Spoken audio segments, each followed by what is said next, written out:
it's been a slow start. The curlers also finished fourth last night, but there are other opportunities, and in the skeleton, where Matt Weston is the best in the world. So let us now catch up on the Winter Olympics in Italy. Loads of drama so far. No medals yet for Team GB. Let's keep our fingers crossed from a GB point of view, and we can talk to Matt Lawton, the chief sports correspondent at the Times. Hello to you, Matt. Hi, John. Are you having a wonderful experience watching the Winter Olympics? In truth, yes, I am. It's the first one I've done. Look, I'm staying in a place called Bormio. There's lots of lovely snow. I had a lovely walk to work this morning to watch the men's giant slalom. It's pretty idyllic. Oh, I can see now, just on your as it were, your laptop camera, you look like you're having a wonderful holiday in a beautiful part of the world. You look so relaxed, Matt. I mean, before we talk about the events, give me a notion of what it would be, what it's like there at the Winter Olympics, because the images of Olympic villages and so on are fresh in so many of our minds because they're unforgettable when you see it. Describe to me the scenes and the environment you're in now. Yeah, look, I think, given that the previous three have been in Sochi in Russia, Pyeongchang in Korea, and then Beijing, I think this one probably feels a bit more traditional. We're in the Italian Dolomites, and it's spread across a huge area. You've got some of the stuff happening in Milan, some of it in Cortina, which is 10 hours away from where I am now. And then you've got Livigno and Bormio. I have to say the one I've loved is Livigno. And I've been walking around there thinking I'd love to come here on holiday.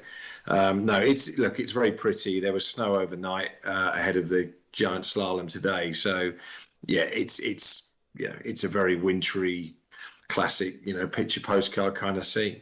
I'm sure it is, and I'm very envious. They're not even disguising that. I couldn't put the question off anymore. Team GB, what's the story? Yeah, they've had a slightly shaky start.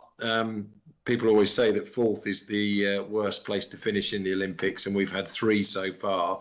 We've got these brilliant snowboard and free ski women, Mia Brooks and Kirsty Muir, and they've still got events to come. But Mia Brooks, disappointing to see her finish fourth in the big air, because she is regarded by a lot of people in her sport as the best they've ever seen. Yeah. But it didn't quite work out. She finished fourth. But she goes again in the freestyle, with slopestyle, which is supposed to be her better event. And it would be great to see her do it, John, because she's a kid from Cheshire, grew up learning on indoor ski slopes in Manchester. Very much defying the odds if she can beat these athletes who've grown up in the mountains, be it in the Rockies in Colorado or the Swiss Alps. Yeah. So. It's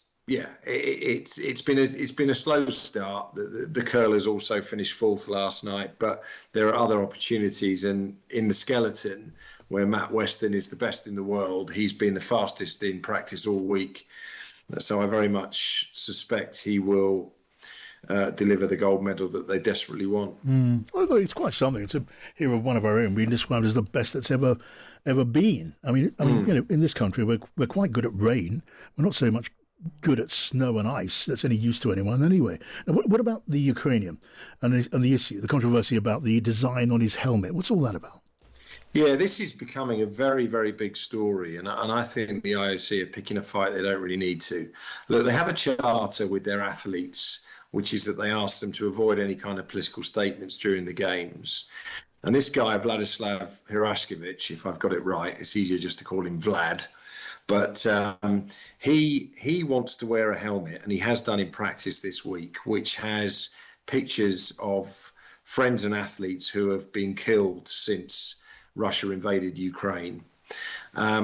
His argument, and I do sympathise with it, is that having these photographs of these friends and fallen athletes is not a political statement. But he is being told today that if he presses ahead and tries to wear it in actual racing tomorrow, his event starts tomorrow and continues on Friday, that he's going to be disqualified. Now, if he presses ahead with this, it's a big deal, because he's actually he's a medal contender, John. You know, he's been second in training, third in training. You know, he's snapping at the heels of Matt Weston, who I mentioned just now.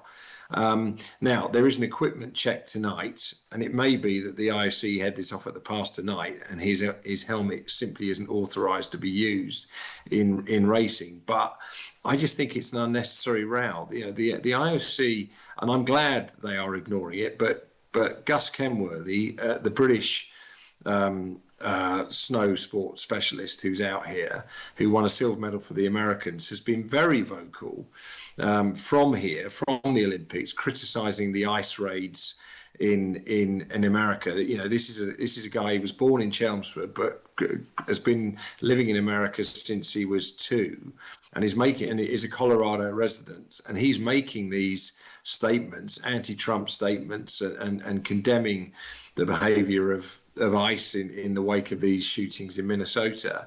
They're doing nothing about that. And I'm glad they're not, because I think what Gus Kenworthy is doing is very admirable. But as I say, this is simply a helmet that is depicting, Ukrainian international athletes who have been killed in the war, and he's been told he can't wear it. And I just think as I say, it's a fight that the IOC doesn't need to pick. It's a bit of a really is a stretch, isn't it, Matt? When you hear conversation, I know these things aren't happening now, but there's conversation now about admitting Russia into other, areas of international sport, which in itself would be, well, extraordinarily and rightly so controversial. A tribute of that kind, how could you object to it? Well, absolutely, and that's the thing, and they've got themselves in a mess here because, Kirsty Coventry, the IOC president, at the IOC Congress in Milan last week, alluded to the fact that, and this followed on from what Infantino said with FIFA, that they're making the noises that they're going to welcome Russia back to elite international sport at some point soon. Now, if you look at what Lord Coe has done with World Athletics, that they have drawn a line in the sand here, and they have said as a sport, the Russians aren't coming back until peace has been achieved, until this war is over, this invasion is over.